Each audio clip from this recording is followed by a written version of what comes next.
आपण समस्तଙ୍କୁ welcome करुच्ची Odia motivational diary को। बंधुगण, दिन पर राति हेबा निश्चित अटे। जो भली दिन पर राति एवं राति पर दिन होइथाए, सेहीपरि जन्म पर अंत निश्चित होइथाए। एही विशाल दुनिया रे जदि किछि सत्य अछि तेबे ताहा होछि मरण। किंतु बंधुगण, समस्ते एही सत्यटी को स्वीकार करती नहीं। आसंतु जानिबा जीवन जीवा परे सबको कहीं एकुटिया छड़ा जाए नहीं। बंधुगण, हिंदू धर्म रे जीवन जीवा परे सबको जड़ाइबार परंपरा रही अछि। जदि व्यक्तिटीर जीवन रात्रि समय रे जाइथाए, तेबे शवटीर दाह संस्कार करबा पई समस्ते सकाळ पर्यंत अपेक्षा करिथांती। बंधुगण, आपण अनेक समय रे लक्ष्य करिथिबे जदि कौनसी घरे व्यक्तिटीर जीवन संध्या समय रे जाइथाए, तेबे शवटी को एकुटिया छड़ा जाए नहीं।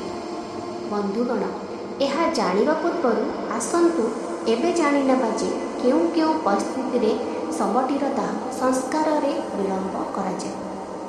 बंधुगण, व्यक्ति जनक जदि सूर्यास्त पर प्राणत्याग करिथाए, तेबे शवटी को राति सारा घरे ही रखा जाइथाए।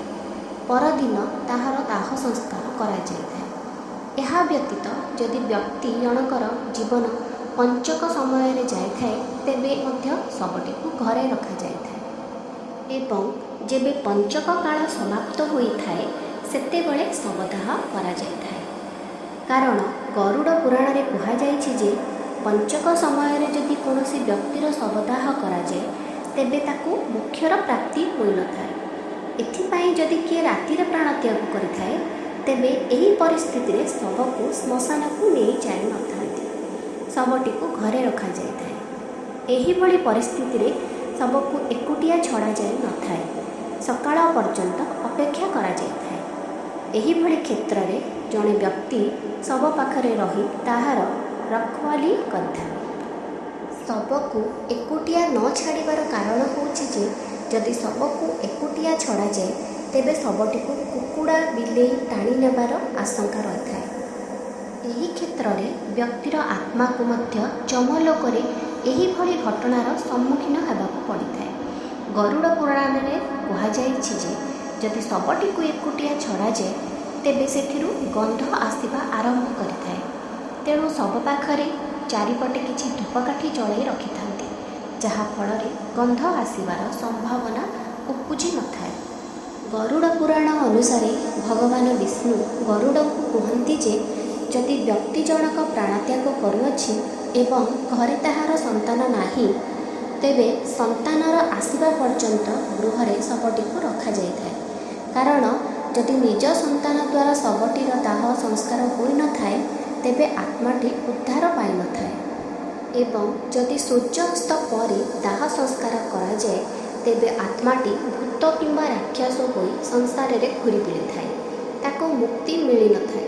एहा थिला कारण जे कौन पाई शवटी को एकुटिया छड़ा जाई नथाए।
एही भली किछि नुआ नुआ विषय रे जानिबा पाई हेले आपण ओडिया मोटिवेशनल डायरी को सब्सक्राइब कर दियंतु। लाइक और शेयर करने को जमा भी भूलंतु।